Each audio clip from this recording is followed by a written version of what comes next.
Good. All right. Good morning. Full steam ahead on preparations for this weekend's opponent. And questions, please. This question is going to be James Krapia from the Oregonian. Mario, just wanted to get the status of Noah and Drew, and with that, what you saw from Nick and Nate, because both of them appeared to play pretty well. Nate in particular looked like he was shot out of a cannon there late. He tried to get a couple big plays. So status on your top two middle linebackers and what you saw from the backups who came in.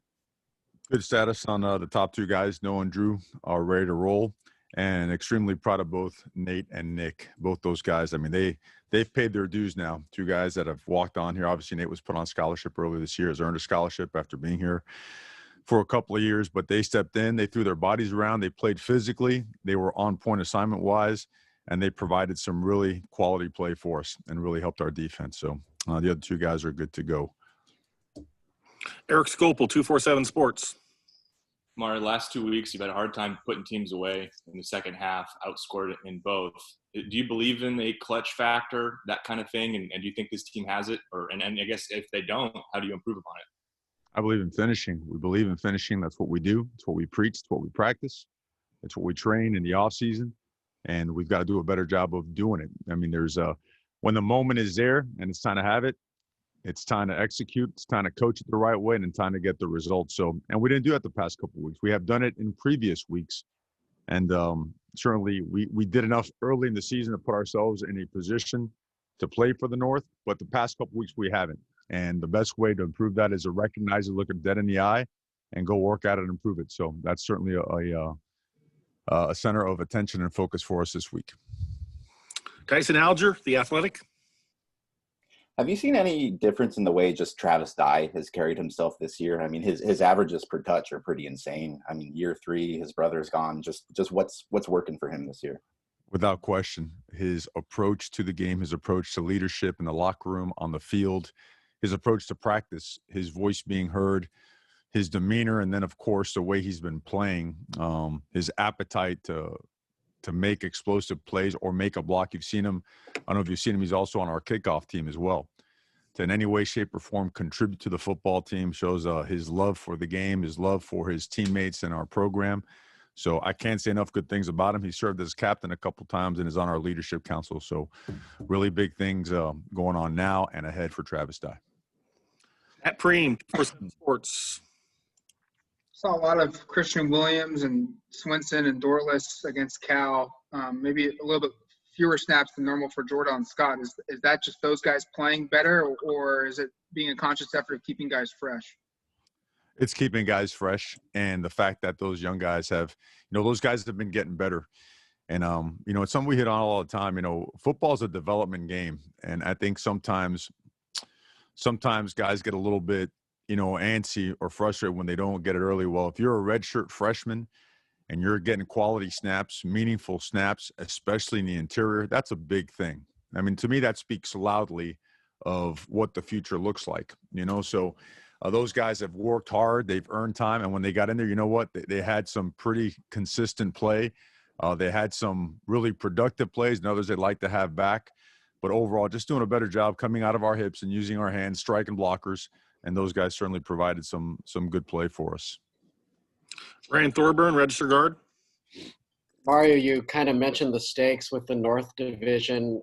How important is that, I guess, for you guys to have, that championship still to play for yet, despite some disappointing losses?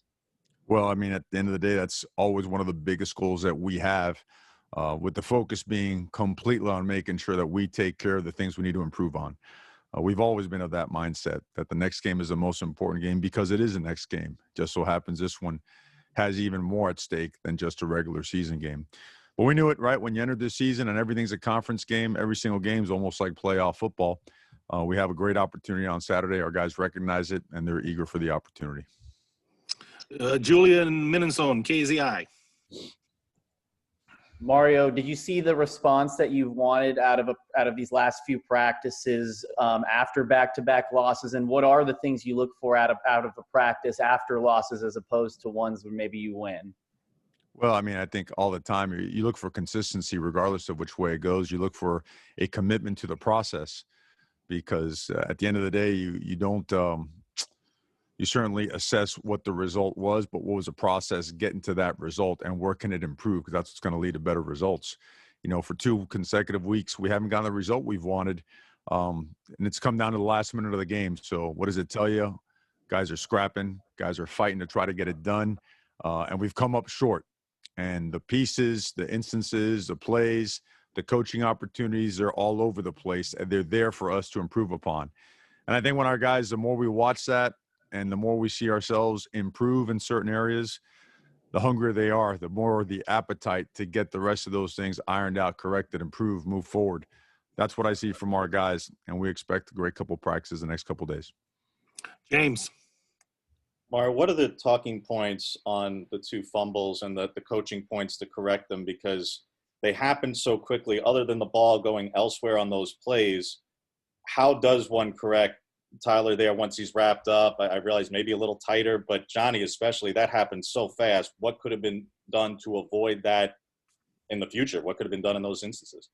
Well, they're fighting for extra yardage, trying to win the game, but without the ball, can't do it. And squeezing the ball, squeezing the points of the ball, keeping that thing high and tight, especially in traffic, especially in some of these body positions to get yourself in. It's difficult. We rep it. We practice it. It's part of our turnover circuit to start practice every single day. And you don't get them back. And I know that those guys, it means a lot to them. They practice it well. We didn't get the result on Saturday. We got to do a better job coaching it. Eric. Mario, you referred to the place kicking battle a couple weeks ago being ongoing. Is that the same thing at quarterback, or is this Tyler's job going forward? Well, I mean, we assess everybody on a weekly basis, but he is our starting quarterback. So, Matt. I realize Travis is playing really good football right now, but CJ played a little bit, so suggested that he was healthy enough to play. Was that just riding the hot hand with Travis against Cal, or has Travis maybe elevated himself a little higher than CJ right now? Well, we see those guys as co-starters. We really do. We felt that, CJ, he was not quite at 100%, but he was more than well enough to play. And so he played. And then Travis did get the hot hand. We try to get Sean in there, get Cyrus in there. We like to get those guys rolling. They're all very different in their styles of running the football, and it provides some difficulty for defenses. So I think that's it. I don't think it's a matter of anything else or any other reason to read into it. Ryan. Mario, obviously Jimmy Lake was with Peterson, but is Washington's program at all have its own stamp under Jimmy compared to recent years? And just your thoughts on the Huskies coming in here. There's a lot of respect for them. It's a really good football team. And, they play a really good brand of football, and our guys are really eager for the opportunity to play. Tyson. It counted just as 1 point, but just to see the way that Cattleman took those 2 penalties and then drilled a 41-yard extra point, it's the longest kick you guys have had in a couple of years. Just two games into what he's done, like what sort of confidence level do you have in him, and just what's his potential moving forward? Every kick, we increase our confidence in him. And, it's I think game time, right, when the lights come on, a lot of stuff is revealed, right? Is the moment too big, or is the man big enough to handle the moment? And he's shown that, when he's been put out there with those successive penalties, it's almost like getting iced as a kicker, right? And having to do it again, and in this case, being backed up a couple times. So proud of him for the way he came through. Also proud of Cam the way he kicked off. Our coverage teams improved because we covered better, but also because we kicked better, and when those guys are on point, when Cattleman kicked like he kicked, like when Cam kicks off like he did, and when Tom punts like he punts, that brings a lot of energy to our team and special teams. So I know we kind of went off and talked about those other guys, but I felt they need to mention because those guys really improved, and they help us improve in our coverage teams against a team that had a lot of success returning the ball. Warren Williamson, Oregon Duck Football News. Mario, conventional wisdom says to flush those losses after the 24-hour period. Just wondering how that affects you personally when you go home, and then how does that translate onto the practice field, after disappointing losses like that? Oh, I think, I've gone into detail before how I was raised and the way I was coached and the coaching style that I've been exposed to and believe in. is when you're a real competitor, that stuff burns, and it should burn. It should burn deep. It should hurt. It should be extremely painful, but it also should be used as fuel. That's the only way that anything of that nature should be viewed and put to use. I think anything outside of that is destructive and not constructive. So when I see that, all I see is, again, opportunity to go out there and improve and bring the best possible coaching points, coaching regimen, energy, juice, motivation, practices, scenarios, situations to get our guys better. You live in, I think, we live and breathe this. It's a way of life. It's the DNA. So that's all it does. For when you're speaking about me personally, that's what it brings out. So I hope that makes sense. Andrew Hobner, KZI. Yeah, David Shaw set up in Seattle this weekend that it was easier to get plays off at the line because there was no crowd. It wasn't nearly as loud. This Oregon-Washington game is probably one of the loudest games you get at Autzen, year over year. What have you guys been doing to just kind of generate energy from the sidelines, and how, when rivalry games come along like this, do you prepare your guys for the idea that it's not going to be as loud as it typically might be? You don't have that 12th man, as it were. Well, you practice the stadium a lot with the ambient noise, the exact same conditions that we face both on the road and at home, using the video board and the speakers and everything else, and making sure that every single practice period is approached like another drive, another situation throughout the course of the game. Knowing that our coaches often refer to it, when you pack your stuff to go on the road, or when you pack your bag to go to the hotel the night before the game, you've also got to pack your enthusiasm, your energy, your toughness, because you're the ones that got to bring it. There is no line of fans and support on your walk through the tunnel. There is no explosion of noise when you run out onto the field, right? It's going to be generated from within. So, those are things that come with 2020 that I think are also, in a positive way, revealing of what someone could bring out of themselves and not rely so much on the exterior stuff. So it's got to be all from within. It's got to be all from the heart. And the amount of time that we spend on that is just as important as any other play, any other scheme that we practice. James? Mario, when Good got and created some havoc, a lot of those plays were unblocked. I realize there are plays by design that you leave in an unblocked to read them and things like that. But were there things that could have been done to better prevent that last week? And then going forward, when ZFT 58 is obviously very good at that himself, things that you look to adjust to this week to prevent him from doing the same thing that Good just did? Yeah, well, I think there's two particular plays this past week where they were missed assignments. Okay, we do have schemes where you read certain players, both first level and second level. But there are two plays where we had a missed assignment, a missed block by a wide receiver, by a tackle, that it resulted in a negative play, a negative result when we were moving the ball well, and we ended up getting stopped on 3rd and 1 and 4th and 1. But that being said, we do have other plays where it's on the quarterback to read a certain player at the line of scrimmage or the second level. So you see a little bit of both, but there were two that were definitely on us completely. In terms of Washington and their edge players, I mean, I think it's more than just one guy, but they have wrecked games with their edge players. They're extremely talented on the edge. They lead the conference in sacks, I believe, the country as well, and they do it with speed, with power, with explosiveness. They use their hands extremely well. They go speed to power. Just very well coached, tremendous technicians on the edge. They've caused a lot of havoc, and I think people that have not taken that into account have paid the price in sack fumbles, in negative plays that they have created. So certainly they are a very talented defense, and those, between all those guys, because it's more than just one, between Bowman and 58. I mean, all these guys, Smalls does a great job. I've seen McDonald get in there. They present some blocking, challenges. Jerry Thompson, Ducks Illustrated. Yeah, Coach, with that being said, you see how Washington in the last 2 weeks has fallen behind by 21 points, and then they finish with a flourish. How do you address that? I mean, I know you're always going to try to go 100% every quarter, but have you something that they're doing that you can take advantage of why they have such slow starts offensively?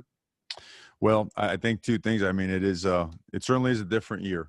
And I think around the country, rarely have we seen, I know we haven't done it yet, put together a complete game. What you've seen in the second half, I believe they've outscored opponents almost 70-7. If you discount the last, 8 minutes of the Arizona game that they played, where they allowed, I think, 21 points when they had a lot of their reserves in there.